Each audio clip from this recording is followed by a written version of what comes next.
Tuesday, everybody. Hello, Mr. Jeff. Hello, Mr. Clem. We got a special guest on tonight, Mr. Brandon Blanton. I almost said it wrong. I almost said Blanton Brandon. Why are you going to screw things up like 12 seconds into the live? Yeah, why not? Why not, right? Brandon doesn't mind. Brandon's he won't get mad at us. Blanton and Sons, heating, cooling, and plumbing, right? Is that how it says it on your shirt? Heating, cooling. That is correct. Yes, sir.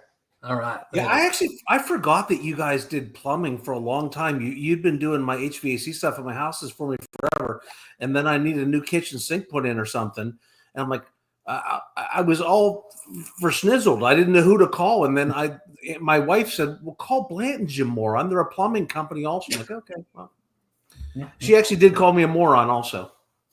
Man, I feel bad for you. He's a hateful woman. He really is.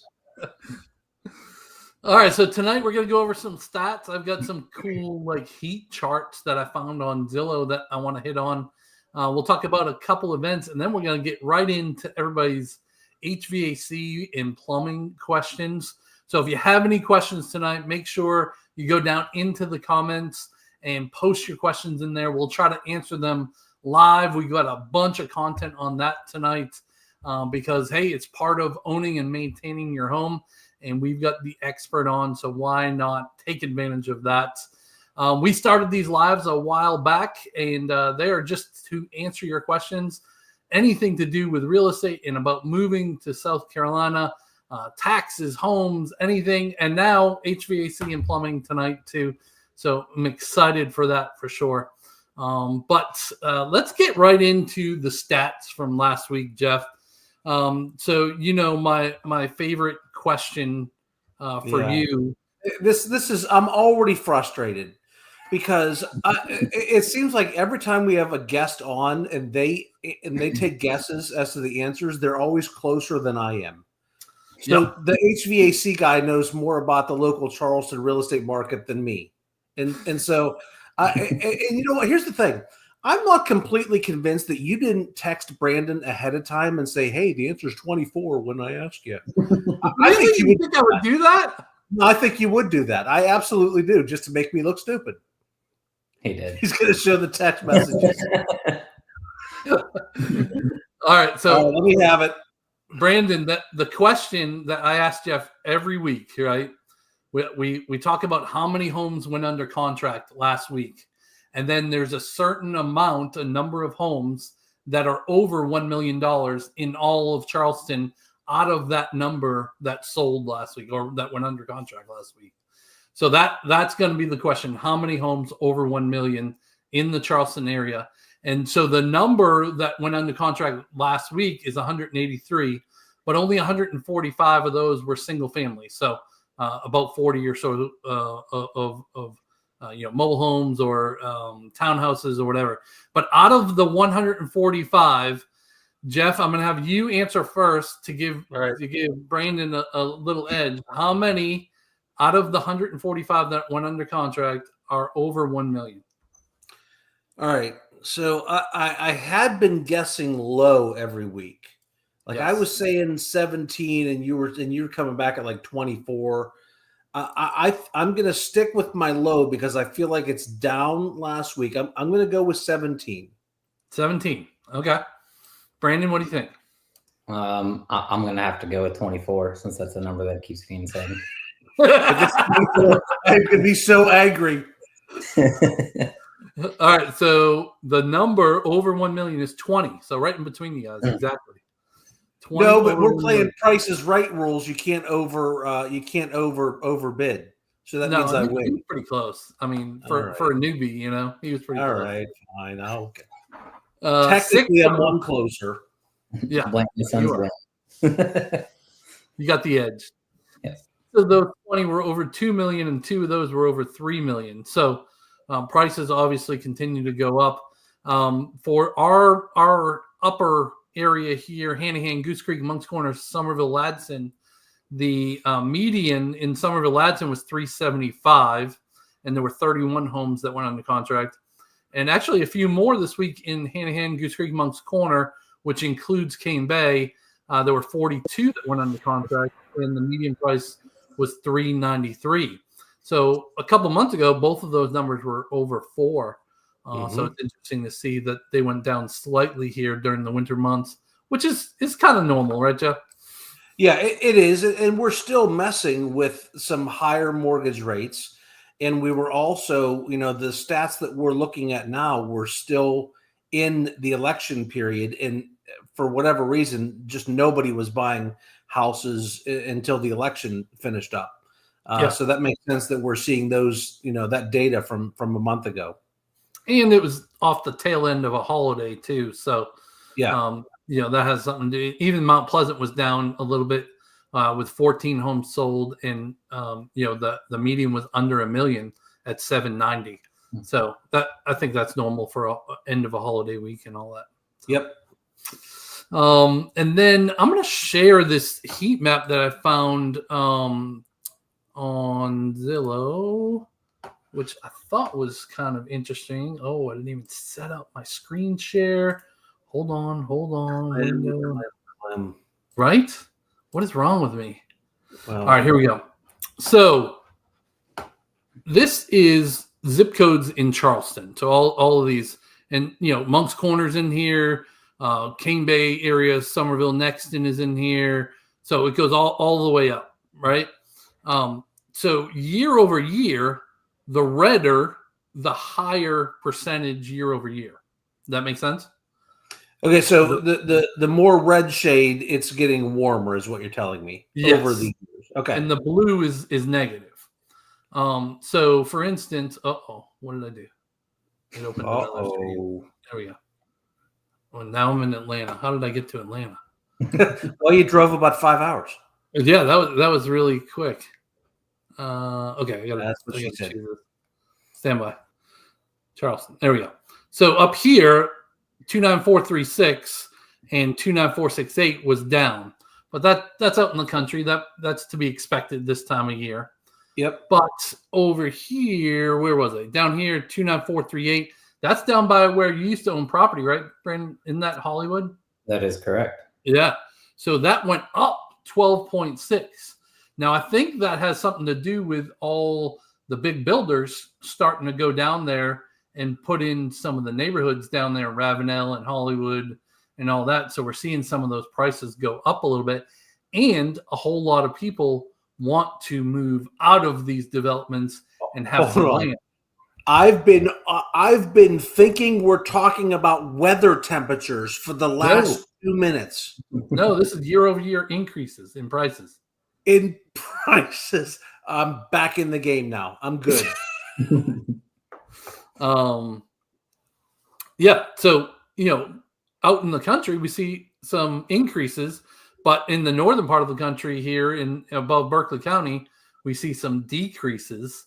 And then, downtown, Mount Pleasant is still at a 7.3% increase, where, Moncks Corner, Somerville is around 2.2, 2.4% increases. Brandon, you're down in Hollywood and Ravenel. I know your headquarters is in Ravenel. Are you seeing much new construction down that way? Any new neighborhoods? Anybody swinging hammers? Oh yeah, actually, right across the street from our warehouse, they've got about 300 homes going there. They've already got like half of it done. Okay.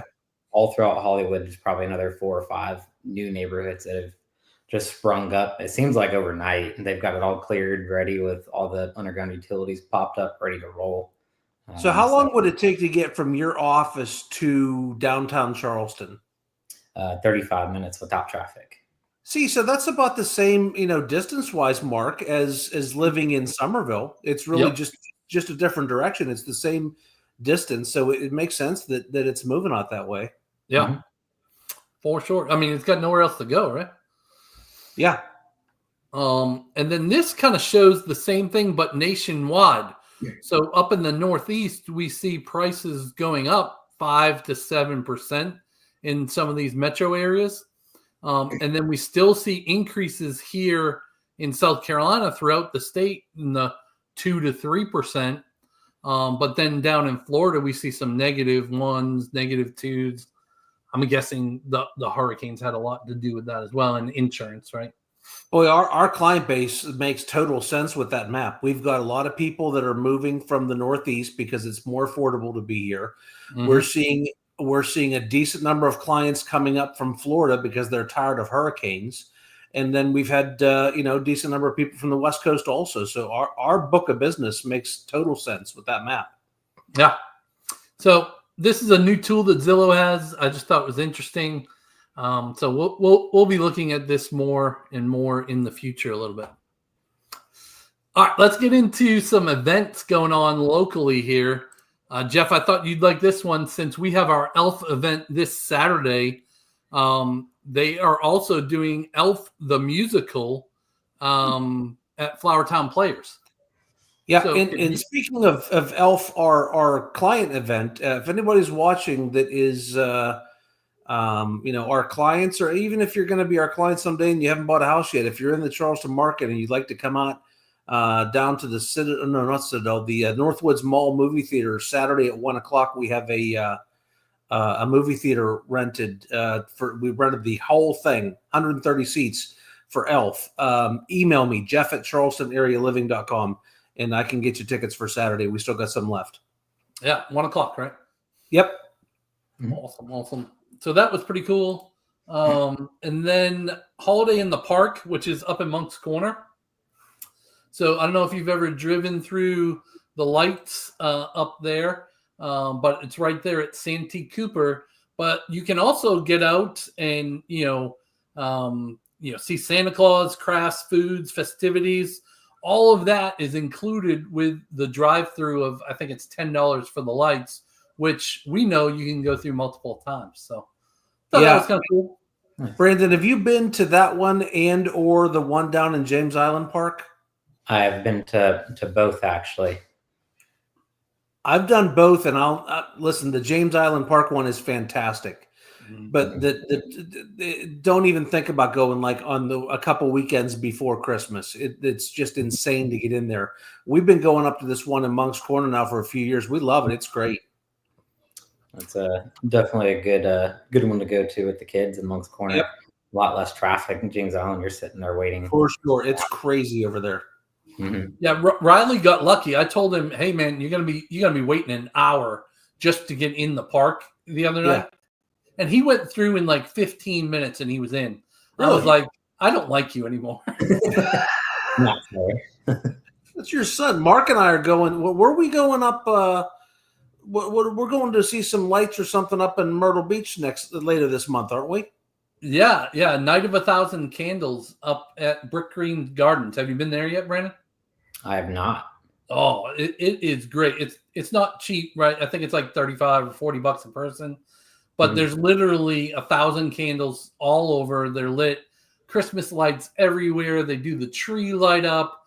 It is awesome. We went. I think it was 2 years ago. We went, and they got. We actually ate there. They had a big seafood dish that they came out with, and it was good. I'm a little bitter about that. So Brandon, we're going up, the Clem and the Greg family, we're going up over New Year's to Myrtle to just kind of sit and stare at the ocean for a few days. And so I asked my wife, I've been asking my wife for years now if she wanted to go see this Night of 1,000 Candles up at the Brook Green Gardens. Every year she says, no, I don't really want to go do that. I don't want to really go do that. As soon as Mark and Sharon ask, hey, you want to go? It's like, sure, that sounds fun. Like, oh my God. Never mind you ever mentioned it. Yeah, it's like I've never even brought it up before. Yeah, so there's images like these, you know, it's just amazing. That'll be fun. Oh. That's awesome. And then the last one, Jeff, I haven't seen a whole lot over at that Summers Corner Performing Arts Center. Yeah. But here's one of the shows that they're doing December 21st.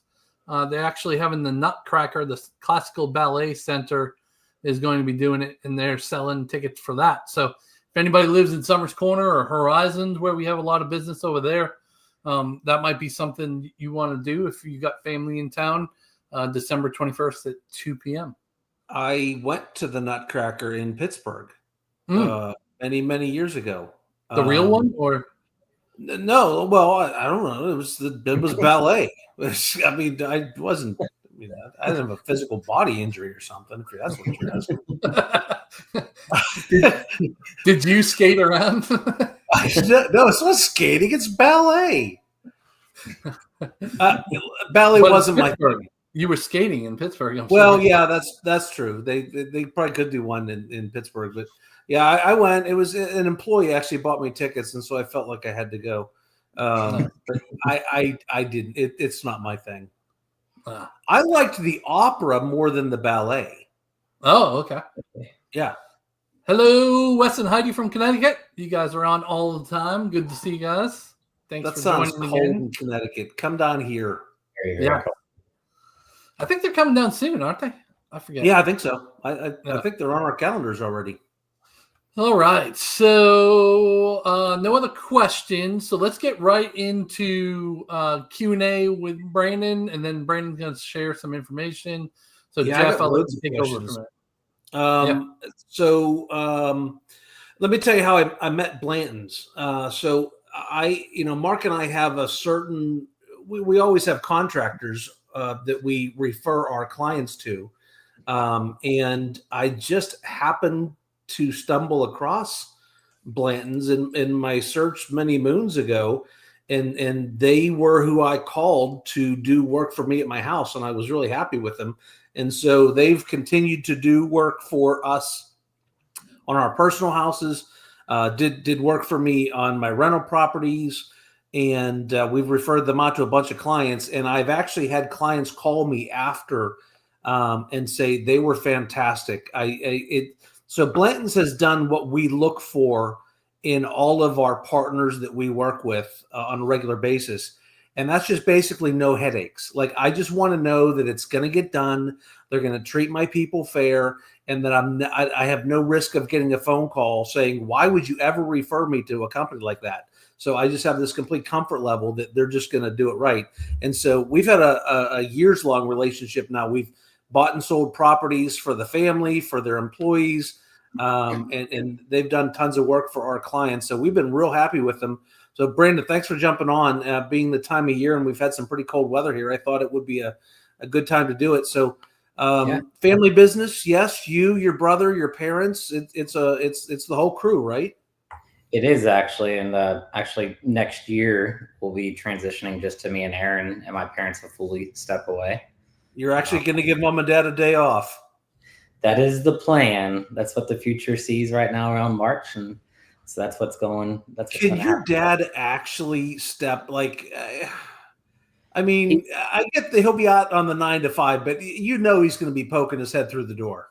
Oh yeah, he's been retired. Let's say that for about 6 months now, or 6 years now.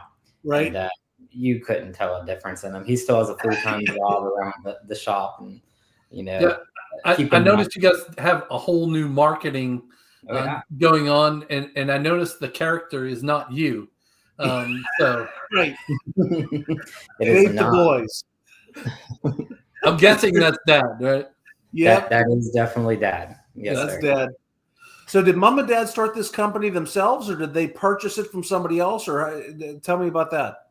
So my dad started it on his own. It was about 1998. He was actually working at Exxon at the time, but was going to night school to learn heating and air. And as soon as he got all of his licensing, he opened up his company and started from one employee, kept moving on to 2, 3, 4, and we're currently sitting at 45 employees now. Nice. Wow. So you've got multiple crews on the road. How many crews do you have on the road on a daily basis? So we have 3 heating and air install crews, 1 plumbing install crew, 7 heating and air technicians, and 4 plumbing technicians. Wow. And so do you have availability for emergency calls? Because obviously this time of year is, those do pop up. We definitely do. We usually have a few spots open same day just for people that really need us. We do book up pretty quick, so usually it's either the same day or the next day, but definitely within a 24-hour window. And you guys are doing, I know you're doing commercial also, because we saw you up at Nexton, and y'all had a big crane putting a big unit up on top of one of the Nexton buildings, which, if you remember, Mark, I asked Brandon if I could operate the crane, and the answer was a clear and concise no. I was not allowed to play with the crane. He was trying to jump in the crane and everything, trying to operate. I really did. I really wanted to. And you would think after all the business we've done together, you could have looked the other way and helped a brother out. But no, it was a hard no. Hey, Jeff, I'm going to interrupt for a second. So I just want to notice who is on the live. So just kind of make sure you're watching your words. Jimmy, I'm going to call the company in April, and I'm going to ask to talk to you, and you best not answer the phone. You're retiring. So you guys are doing commercial and residential. Are you 50-50? What's the biggest piece of your business now? So we're 70-30, and 30% is new construction on the commercial side. We're actually going to get out of that and then go straight 100% residential to better serve all of our residential customers. Oh, okay.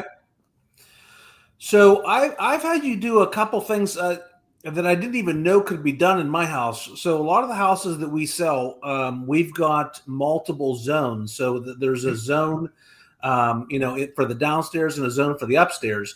But Andrea and I like to keep our bedroom frigid. And so we actually had you guys come in and add a third zone in our house, and it's worked out fantastic. How hard is that to do? And what systems can you do that on? Or just, do you kind of get what I'm asking? Yeah, it's not that hard to do. Really, you got to evaluate what is in place at the time. You want to make sure everything's sized properly. And then what you can generally do is there's in track homes, like the homes that we all live in, and Homecoming, Nexton, they have multiple trunk lines that go to certain areas in the home. Typically a master has its own separate trunk line where you can actually separate it right there and put a zone damper and run a new thermostat wire so you can control it from that. You still have to set up what's called a bypass to bypass a little less air. Based off of the static pressure of the system. But other than that, it's really not too tough at all. It takes about a day to do. I thought what was interesting was, and I didn't really learn this until we were doing it at my house, was there was a computer board up in, where the unit was in my attic, and the computer board that the builder put in could handle more than 2 zones. So I didn't even have to replace that computer board. It was already set up to handle a third zone. They just didn't have it in my house. So I'm guessing that saved me a pretty decent amount of money. Oh yeah. A lot of homes are built with just 2 zones like we all have here. Some of the zone boards are set up for 3 zones. Those are a lot more expensive. So you definitely did get lucky. The ones that have zone boards that only have 2 zones on it, it is something you'd have to upgrade to get 3 put in. Now, one of the things that Mark and I have noticed, and I got burned in this at my house, the air is the air handler that's in my attic. Is that what it's called? That is correct. Mine was sweating really bad because it's in an attic space that is 1,000 degrees sometimes. And so you guys had to come in and kind of treat mine and give it a blanket basically to keep that sweating from happening. But what we're seeing is a lot of some of the new builders are putting the units in conditioned space, and it seems to be that it's more and more builders that are doing that. I've been telling people that is a far more efficient system when you open a closet door and the air handler's in there versus up in the hot attic. Am I correct in that? You are. So the system's having to work less just because it doesn't have that heat load working against it, especially the way these homes are built now. They're very airtight, and the ducting is getting better at being sealed up properly. But you still run into issues with them being installed interior of the home. It still depends on the sizing of the ducting and how it's insulated. But yes, being inside the home, you won't have as much sweating as you would in the attic. Yeah. But unfortunately, a lot of the new homes still have issues, even though it's inside the home. Although it's still working efficiently, effectively, and not sweating, it's keeping your ducting cleaner being inside the home. It's not getting contaminated by all the condensation that's happening when it's in the attic, just because they're put together so fast and they have little air leaks in the attic, and it causes sweating to start. That makes sense. Mm-hmm. So, all right, here's a question, and I feel like I've been giving the right answer, but I want to ask the professional. I always tell people, since we have multiple zones, that we can't have one zone on heat and one on cool because it doesn't work. But you can keep those different zones, different temperatures, and I typically, but no more than 5 degrees. So, keep your upstairs 5 degrees less or more than the downstairs. Is that a good number for me to be telling people? Unfortunately, not really. That's why we're here. I like to be in the 2 to 3 degree temperature differential, because a 5 degree differential doesn't seem like much, but your upstairs is always going to be hotter than your downstairs. So sometimes you have to kind of compensate for that. But when you start having, downstairs at 75 and upstairs at 70, that downstairs zone's not going to run that much, if at all, because cold air drops. So it's only going to be one zone operating at one time. And majority of these homes here, the bypass, which is allowing the extra airflow from the system when the other zone's not operating to be fed back into the system, that causes it to sweat, especially if it's not done properly. So to help combat the sweating, I would keep your temperature around the same differential, 2 to 3 degrees or so. So I'm going to choose to not listen to your advice because I want my bedroom to be 70 while the rest of my house is 75. But I'm admitting now live on YouTube that I'm not going to complain when I break my system and you got to come out here and fix my stuff. He's okay with that because then he knows he has repeat business coming back every year from the Gregs. And I got a recording right here to hold you accountable. We have the video recording. Mark, any questions? Yeah, so I did a bad thing, and I want to share it with everybody else. I bought one of those Google Nest thermostats, and I thought, hey, I'm kind of handy. I can just put that in, and no problem, it'll just work. I don't need to hire somebody to come out and do that. Well, somehow I touched wires or something, and it blew the whole system, and somebody had to come out and fix it and put a new little thing inside the furnace. So, Google thermostats, would you say those things are good or bad, and you should have a professional install those, right? Definitely start with a professional. I didn't see you on my schedule when that happened, but I'll go into those thermostats. So there's a lot of arguments on the Nest thermostats. We in particular don't like them. Actually, believe it or not, today we've had one where a customer installed. It was working fine, but they have a lot of issues of randomly putting the system in heat or randomly putting it in cooling on its own. And they have a lot of errors outside of the box on Nest thermostats. They look very sleek, but unfortunately they do have a lot of issues. And if you don't set it up properly and you leave it on geofence, it throws your whole scheduling system off on that. When it's saying it's trying to learn your schedule, we'll get a lot of callbacks from customers saying, hey, it's 80 degrees in my home. What's going on? Well, the person who's got the phone connected to the Nest is in California, and you have people that are home that aren't connected to the phone that's in the field. That makes sense. Schedule's all out of whack, and the system's doing what it's trying to think is the best move to be efficient for your home, but in reality, it's not. And some people will do that on their own and don't have a Google Nest, right? They'll say, "Oh, I'm leaving the house. I'm going to jack up the temperature because I'm not going to be home," and that's kind of a bad thing, or you wouldn't suggest doing that, right? I would not. No. Yeah. So it should stay, like, if you're leaving it at 75 during the weekend, it should stay that no matter what. So the system works continuously. Exactly. Okay. The moment everyone, so as you said, everyone, say if they go to work, they'll drop their temperature down. Let's say it's hot outside and they're not wanting to cool their home when they're at work. They'll jack the thermostat up 5 or 6 degrees. What that's causing is more work on your system.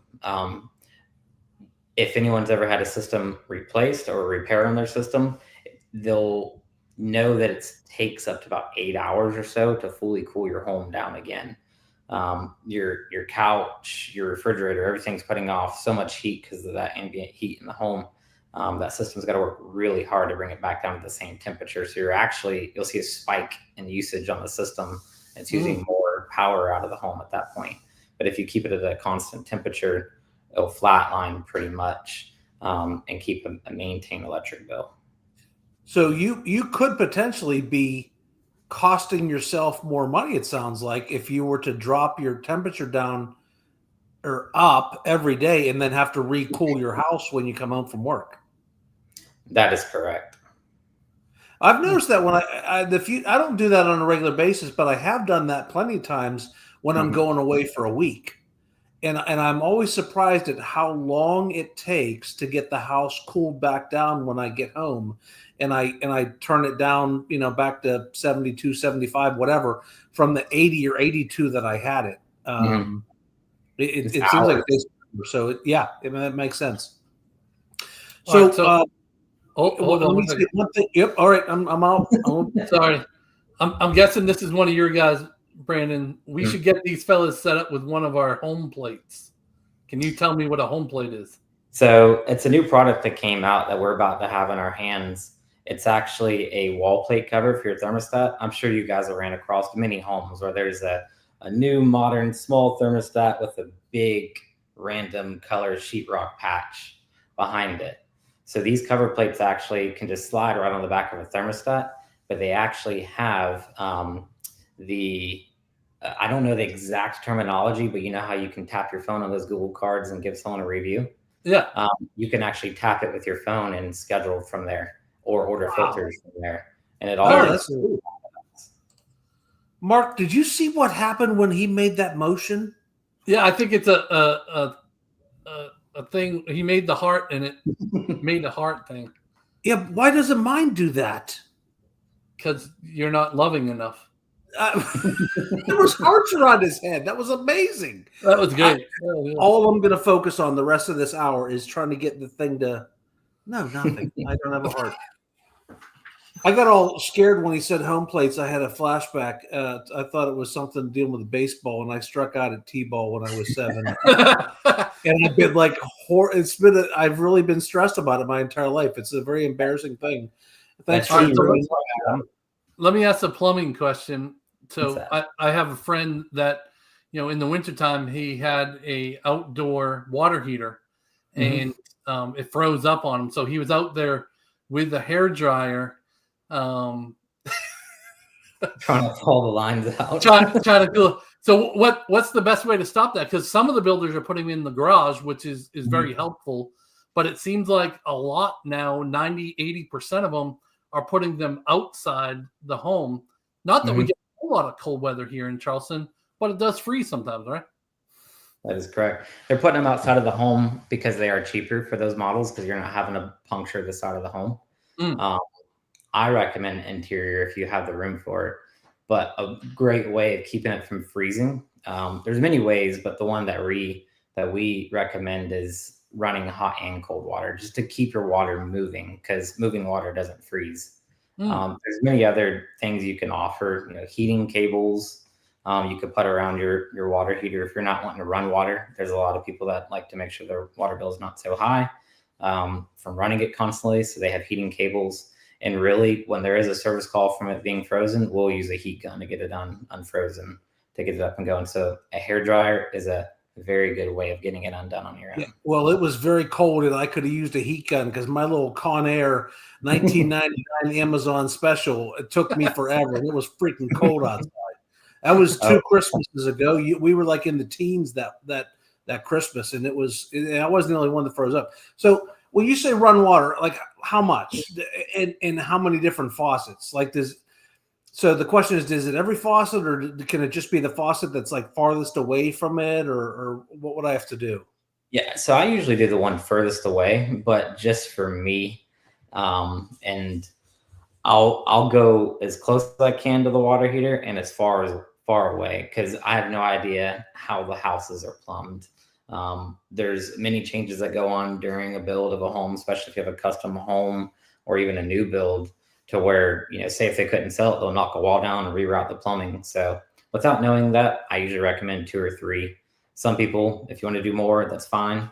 But all you have to have is a little drip to where it annoys you so much where you have to either turn the radio on to go to sleep or have your TV on.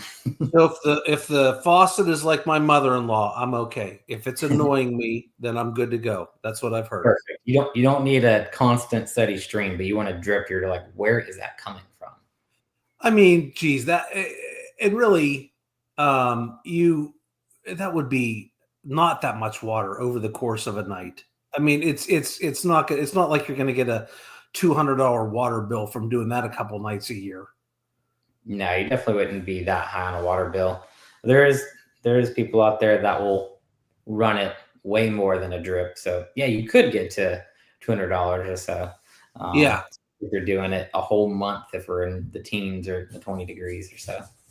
All right, I heard this might be like a TikTok or Facebook thing, but somebody had what I thought was a pretty good idea, and that was to schedule, like most of these dishwashers now have a thing that you could set to start in 4 hours or 5 hours. I did that last year, and so that I figured that was, as it was getting colder outside, that would then cycle for a couple hours and move some hot water through the system in the middle of the night. I thought that was a pretty good idea. That is a very good idea. Just make sure it's actually running hot water. Yeah, right. I was just probably putting cold water in to heat it up. Yeah, exactly. You have this big chunk of ice in your dishwasher. How did everything still freeze over? All right. So pipe insulation is obviously important. Any exposed pipe that's outside, Correct. make sure that's wrapped, right?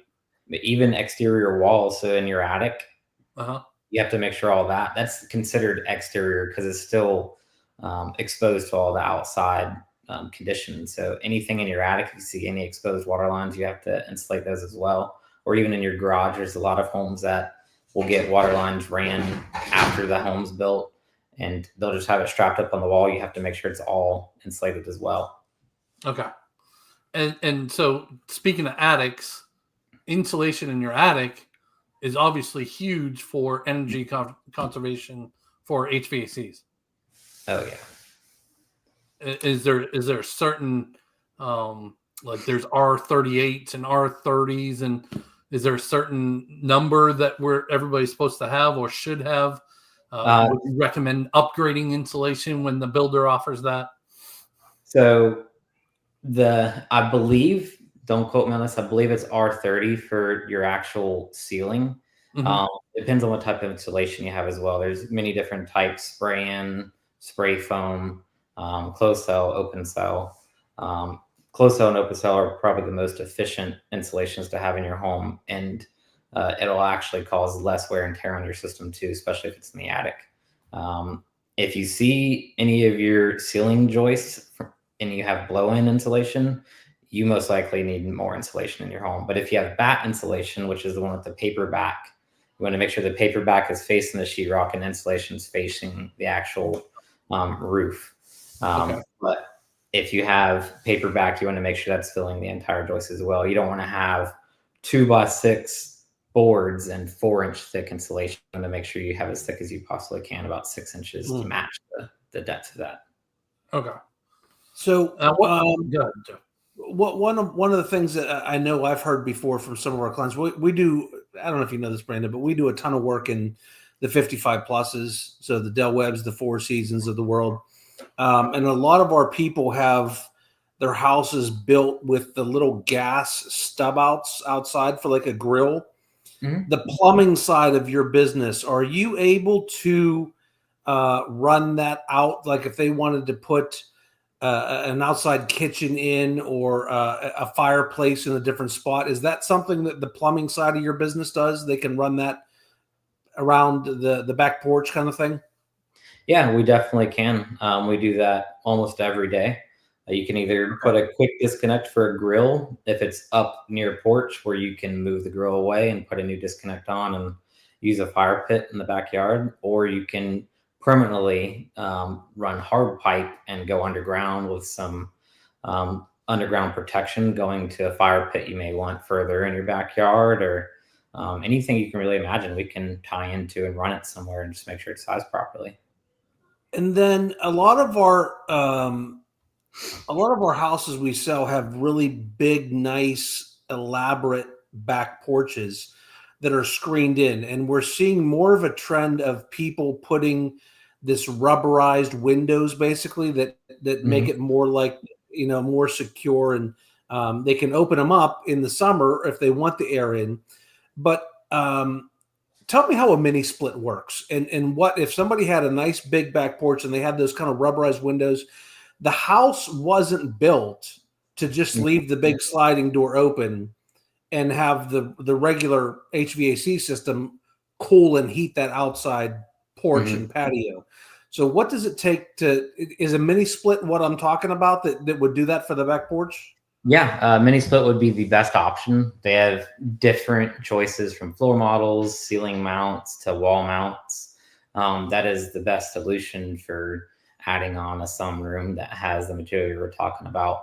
We have a lot of customers calling and asking questions if they can tie into their existing duct system and put 2 supply runs out there. The answer to that is yes. Will it work properly? No. You'll get some airflow out there, but it's never going to be the proper temperature. You're stealing air from the rest of the home. And a lot of these homes aren't built with properly sized ducting. So the time you start taking more airflow off of that, it's affecting velocity, and you won't get the proper CFMs throughout the entire home at that point.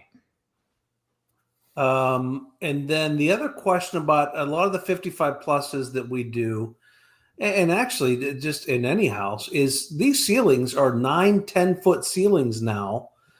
And the air returns are up in the ceiling. So they're 10 feet up, and we've got, people that are not 30 anymore needing to change out those vents. Do you guys have anything in place to do that in the house, like a regularly scheduled thing that comes out and changes the filters?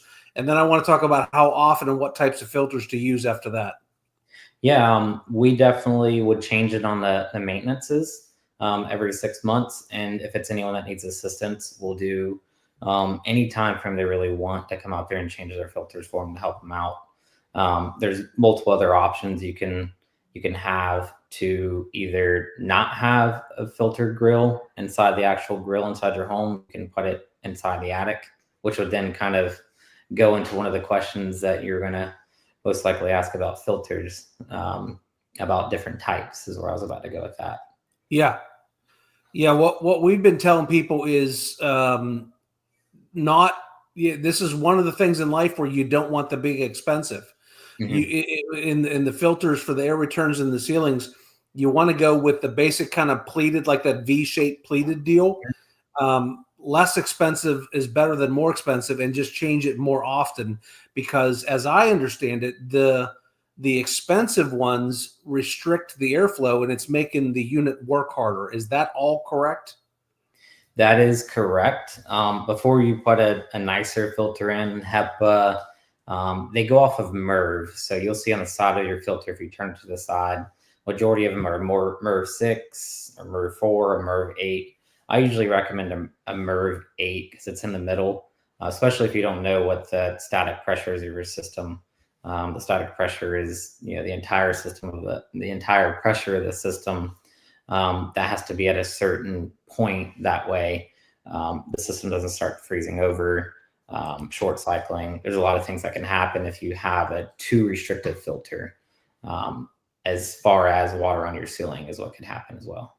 So is there a way to, if somebody didn't want to ever have to change those filters in the ceilings, are you saying that you can add a filter in the attic or in wherever it is, and so you don't have to do that? So you would still have to do some filter changing, but they have other options to where you can go to a 6-month filter, but it's a 4-inch or 6-inch media.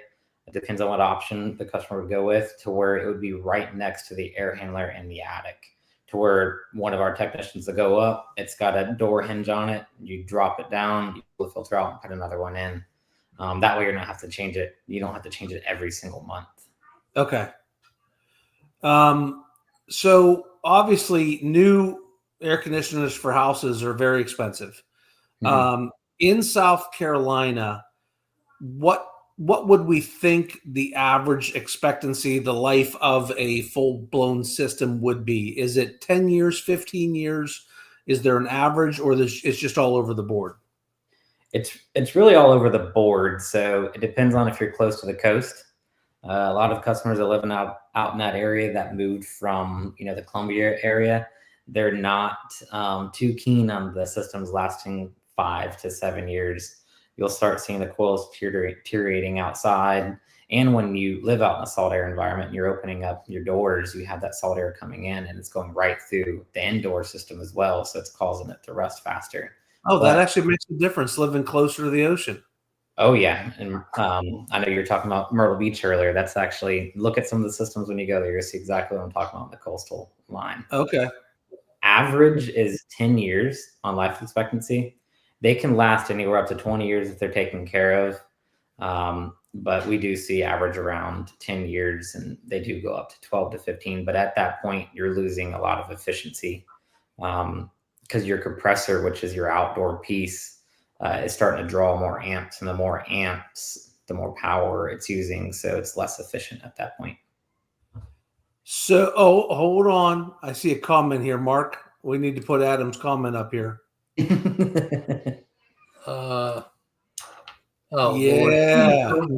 my guy Adam, come on. Trust Adam, he's a smart man. Mm. So what are like between seasons? Some people have told me, "Hey, this system smells like a dirty sock," or I've got this burning smell when I turn my heat on. Is that just the system booting up and kicking on, or is there a reason for that? There's definitely reasons behind it. And right now, a lot of customers and people out there are experiencing the dirty sock smell. Probably about 2 weeks ago, when people turned their heat on for the first time, if you turned your heat on, you probably smell a burning smell. The dirty sock smell comes from the coil that is actually wet whenever you're in cooling mode. And when you go into heating mode, it's drying that damp coil, and then you're going to get some type of dingy smell from it. And they call it dirty sock syndrome, which they actually do make a coating. They make a spray to eliminate it. The best way to get rid of it is a UV light. The UV light will kill any of the bacteria. That way you don't have that smell. Wow, I had no idea. That's dirty sock syndrome. Look at what you come up with. You've actually talked to me about that before years ago. You're like, I don't know what this smell is, but it's I remember that conversation, and I wish I would have had a test tonight, because I would have even impressed Adam even more, because I knew the words dirty sock syndrome. Right. Well, what about the difference? Like, you have several different components. The outdoor unit, is that called the condenser, right? Correct. And then you have a furnace in your attic or in a closet somewhere upstairs, most likely. And then what's the heat pump? Like, I have no idea what that is. So there's a few different types of systems. So you have one that's called a package unit, hence the name. Everything is packaged into one. Those are usually your bigger ones out there. They're monster systems, and you think it's a big commercial system. That's called a package unit. Usually the ducting's ran underneath the home with those. Then you go into split systems, which they have split gas systems and split heat pump. Heat pump systems, they have 3 meter devices in them, and it's got TXVs and reversing valves. Reversing valves is what energizes the system to go into heating mode or cooling mode. So that one condenser, the outdoor part, which a lot of people are probably hearing funny noises coming from that right now. Yeah. Actually generates your heat or AC. On a split furnace system, you have gas ran to the indoor air handler, and your outdoor system only does AC. So your indoor system is your only heating part of the system. Okay. So is one of those much more? Is either of those much more prevalent in this market? Well, I'm seeing a lot of furnace gas systems being installed recently. I think it's because natural gas is being spread everywhere. Yeah. In our climate, I recommend a heat pump, because a furnace, we're not getting down to the frigid temperatures that you would need to have it. And a furnace, the heat is much drier too.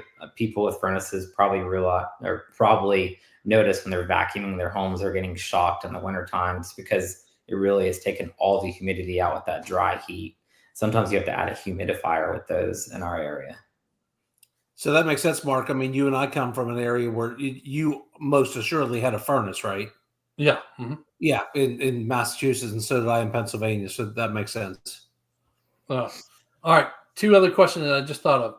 So on a home inspection, when we buy a home, the home inspector will always look at the differential temperature between what is going on in the intake and what's coming out of the vents. Mm-hmm. And I believe the differential is like 14 degrees.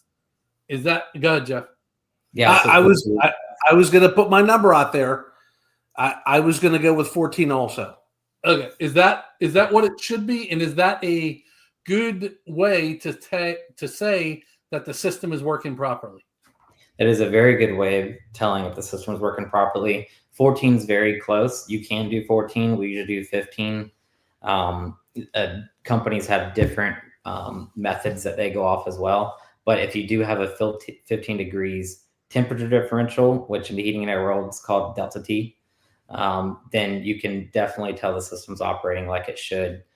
Typically, actually, on maintenances, if you have a good delta T or temperature differential, we don't want to even hook up our gauges, so we're not removing refrigerant every time we hook up to it. But if you only have a single digit, like 9 or 7 temperature differential, you have a refrigerant leak or something's going on, and that's when we start digging deeper into your system.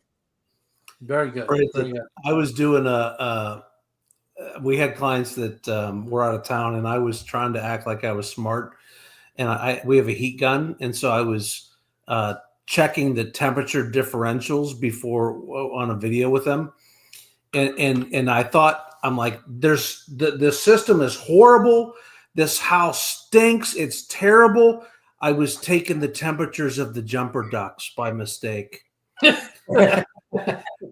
And Mark called me out on it. He's like, "You idiot. What are you doing?" That's why you sell homes and not heating and jumper ducts are, you ever have like, you open up the front door and the back door slams. We have, there's some vents that run in between rooms in houses. And so it just equalizes the pressure for those of you watching that don't know what a jumper duct is. But so there's no cold or hot air coming through those. It's just equalizing the pressure between the 2 rooms. So me sitting there with a heat gun, or seeing what the temperature was, I looked completely stupid to Mark and the builder that was there. I would have just owned it and kept saying, "Yep, it looks great." Is that the best way to explain a jumper duct? That is a pretty good way of explaining it in layman's terms. It's essentially a cheaper way of putting in a return filter grill. So it's pulling air out of those rooms. It's pretty much an air exchange to pull all the hot, stagnant air out of the room. If Oh, it so is, it's doing even more than I thought it was. It's not just about the equalizing the pressure; it's actually pulling air. correct. Okay. But it's pulling based off of the main return. So you'll usually see your main return that's got a filter in it, a couple feet away. Sometimes it's 20, 30, 40 foot away. But just imagine smoke coming out of your supply vents and your system's running at the same time. You'll see all that air being pulled through. You'll watch it be pulled through the jumper, going to that return grill where the filter's at for your system. So, Mark, we have a question from Kyle that I want to get to here, but it's non-HVAC. I got two more questions for Brandon. So, Brandon, I want to play kind of devil's advocate here for a second. Well, my home's a prime example. I've got a 3-4 year old house. Why would I spend the money to have you come out on a regular basis to service my unit that is working perfectly well? What advantage is there for me? So the advantages is you're going to have constant energy savings in your home. And some people may say, how is that? The way you're getting your savings from us cleaning your system and your coils is whenever you're changing your filter, or you run your system without a filter, or you have a cheap filter, you have so many dust contaminants going through that filter, especially if you don't have an air cleaner, which I can get into that if I want to. All those dust particles are passing through the filter because it's not being combined to be collected properly. So it's going onto your coil. If you have a dirty filter or a dirty coil, which typically if you have a dirty filter, you have a dirty coil, it actually will drop your suction pressure of your system, make it sweat, and it'll make it work twice as hard, which that's what's driving up your energy bill. And when that's happening, your compressor outside is actually drawing more amps as well. And long story short, everything's working much harder than it should be with a dirty coil. And if you look at our Facebook page, you'll see some photos we've posted where we're not even sure how the system is even breathing properly. So what you're saying is everybody should be a member of the Comfort Club. You are correct. Yeah. We check over electricals. We'll have photos of every single reading we have. Every component we're testing, you'll see a photo of our meter on it proving to you the actual reading coming off of it. We're being proactive and telling you that your capacitor could be going bad. And we see it all the time where customers are like, I'll hold off on it. And we're like, you sure? We can change it right now for you. So you're not having to worry about it in the summertime. Well, sure enough, they're calling in the summertime, hey, I want to get that capacitor replaced. My system's down. Like, oh, well, you're right. But now you get to pay a dispatch fee because we were just there. Yeah. Well, Mark, I think there's honestly, I've got about 10 more questions for Brandon, like air filters, things like that. But we're reaching the end of our hour. I think I'll ask you, Brandon, if you don't mind, let's just get you back on another Tuesday night again sometime. I'm okay with that. And talk through these things because Mark, I know you got some questions we need to answer. Yeah, we got two questions we're going to hop into. Before we do that, though, one more HVAC. Somebody's buying a brand new house. Mm-hmm. It's 2.5 ton. It's 3 ton. Whatever the tonnage is. How does somebody know that's the right tonnage? Like we have one guy that designed AC systems, and he figured out that we actually had to change the whole system because they put the wrong tonnage in outside. Mm-hmm. Is there a quick way for me and Jeff to know that, or is that more involved in that? So they have an app, and I can provide you with an app that would help you guys do what's called a manual J. It's a heat code, and it is ACCA approved, which is what they go based off of here in this area. But we'll do it in a more extensive one, not in the app. We'll have to measure the entire home, get the windows, the way the home is facing, and you'll plug in all of that information. Down to even insulation, if it's bricking on the outside, everything about that home you plug in. And that manual J will actually tell you exactly your heating and cooling BTU needs. And that's how you choose the size of your system. So if you're ever wanting to know what that is and if it's sized properly, you can ask the builder for it. If they can't provide it, Awesome. Good. All right, I'm going to get to Paul's question first because it relates to plumbing, I think. So thoughts on homes with gas lamps? I screwed up on this one. Right? I love them. Yeah. Brandon, I didn't. It was an option for me to add them to my house, and I didn't want to spend the money on them when I built my house. and I actually wish I had. Can you guys run that and do that aftermarket? We can. If it is aftermarket, unfortunately, you might have something exposed where we'd have to cover it up. It is best to have it done whenever the home is being built. The gas lamps, they look amazing. They're very low cost, low maintenance. They're not using much gas at all. That was my question. I was wondering if that was, because they're burning 24/7. So it's, you don't get a massive, it's not costing you $500 a year I know you don't know what the number is, but I kind of always thought, man, I wonder if that's a lot of money. It's really not. And a lot of our customers have them on timers. I do believe some of the lamps either come with timers or you can wire it in. I'm not sure if you guys have seen some gas fireplaces where they have timers where you can set them to turn off at certain times or turn on at certain times. That's what I would suggest with gas lanterns. There's no pros or cons really to have a gas lantern versus an electrical one. I just think gas looks so much better and more. It does. Yeah. It won't blow up my house or anything like that. No, not at all. Well, Mark, that depends on if you have Brandon put it in or if you try to put it in. Make sure you get the flare right. The gas line's really small on those. I think I'm going to let Brandon do it. I thank you, because I need you to come to work the next day. All right. Jeff, Kyle asks, planning to move in 2 years almost exactly. Anything I should look into before moving? What are the best times to visit as well? Yeah, absolutely. So we get this question all the time. We encourage you to book a Zoom call with us now. And the reason that we say now is, I feel like a lot of people often, like, I don't want Jeff and Mark to have to be doing work when we're not going to be moving for 2 years. We'd like to have a 30-minute conversation with you, find out what you're interested in, what parts of town, what type of home are you potentially going to be looking for, so that over the next 2 years, we can be sending you listings even once a week, just so you can get an eye on what that market is doing, what types of houses are coming on the market. The other thing is, there are builders that if you're looking for, you want to close 2 years from now, we're actually having more of a conversation in the next 12 months, because some of these builders are 9, 10, 11 months to build from the ground up. So we may be having a conversation sooner than you think. But we'd like to be able to at least meet with you by Zoom and send you some listings over the coming years, so you can get a feel for what the area has to offer. As far as when to come, if we're looking at new construction, most of these model homes are open every day of the year except for Thanksgiving Day, Christmas Day, those kind of things. Anytime, 7 days a week. We're realtors. We work on the weekends. We'll spend a day with you when you do come to town. And actually, even if you say, I'm going to be vacationing in Charleston next summer, and then you want to get more serious the year after, come meet in the office. Let's get a coffee and sit down and talk. Maybe we'll go walk through a couple doors together, but we're in it for the long haul with you. Yeah. So, best times to come, just from my perspective, if you're going to be moving here, come in July and August and make sure that you can handle the heat here. Right? The worst out of the way. If you can handle August. Yeah. But if you're coming, you want to have an enjoyable visit too. October's a great month. April's a great month. Where it's kind of that in between weather too. So yeah.